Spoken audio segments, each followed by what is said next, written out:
श्री हरि ग्रंथ भक्तमाल से श्री बुद्ध और श्री कल्कि अवतार की कथा को सुनेंगे। श्री विष्णु जी के बुद्ध अवतार की कथा को सुनेंगे। महाराज शुद्धोधन के यशस्वी पुत्र गौतम बुद्ध के रूप में श्री भगवान हरि अवतरित हुए थे। श्री बुद्ध देव का प्राकट्य गया के समीप कीटक देश में हुआ था। गौतम बुद्ध जी के बचपन का नाम सिद्धार्थ था। वे स्वभाव से ही बड़े दयावान थे। किसी भी जीव को किंचित मात्र दुख में देखकर वो विकल हो जाते थे। इसी कारण से उनके पिता राजा शुद्धोधन ने राज्य में ऐसी व्यवस्था की थी कि कोई भी दुख का प्रसंग गौतम बुद्ध की दृष्टि में न आ पाए।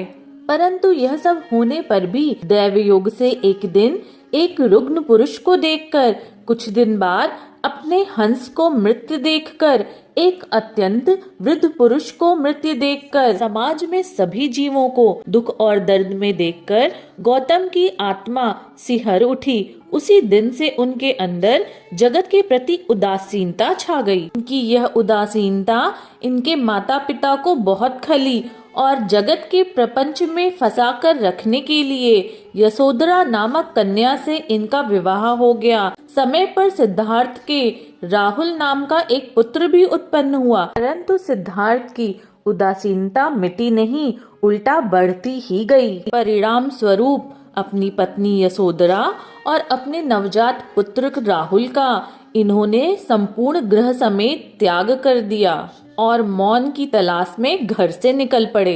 किसी भी तरह का बताया गया बौद्धिक ज्ञान गौतम बुद्ध को संतुष्ट करने में समर्थ नहीं था। उन्हें तो रोग पर, बुढ़ापे पर, शरीर और मृत्यु पर विजय पानी थी। उस परम तत्व के आत्मज्ञान के द्वारा अनेकों आश्रम और विद्वानों से मिलने पर भी आत्मज्ञान प्राप्त न होने के कारण निराश होकर वे गया के समीप वन में आ गए और स्व तपस्या करने लगे। वर्षा, जाड़ा, गर्मी में भी बुद्ध जी वृक्ष के नीचे अपनी वेदिका पर स्थिर बैठे रहते। सभी प्रकार का आहार बंद करके तपश्चर्या में लीन थे। शरीर का रक्त मांस सभी सूख गए, सिर्फ हड्डियां और नसें शेष रह गए। परंतु कष्ट क्या है, वे समाधि में इसका अनुभव ही नहीं करते थे। जहाँ गौतम तपस्या कर रहे थे उसी स्थान के समीप मार्ग से कुछ स्त्रियां गाती बजाती निकली।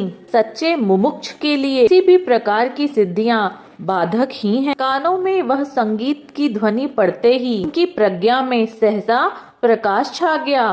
साधना के लिए केवल कठिन तपस्या ही उपयुक्त नहीं, संयमित भोजन, नियमित निद्रा, व्यवहार भी आवश्यक है। सभी बोधों का ज्ञान प्राप्त कर लेने पर गौतम का नाम गौतम बुद्ध पड़ा।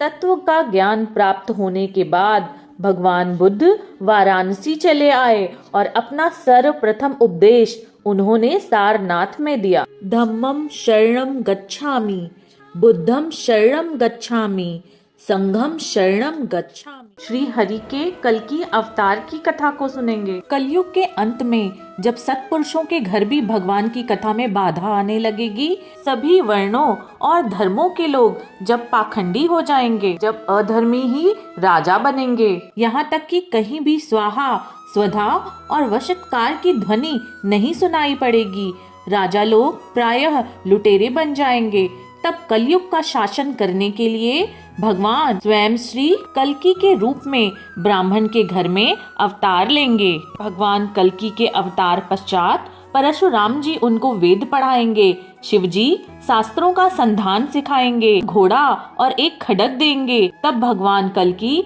ब्राह्मणों की सेना को साथ लेकर संसार में सर्वत्र फैले पापी दुष्टों का नाश करके सतयुग के प्रवर्तक होंगे। धर्म के अनुसार विजय प्राप्त करके वे चक्रवर्ती सम्राट बनेंगे और संपूर्ण जगत को आनंद प्रदान करेंगे।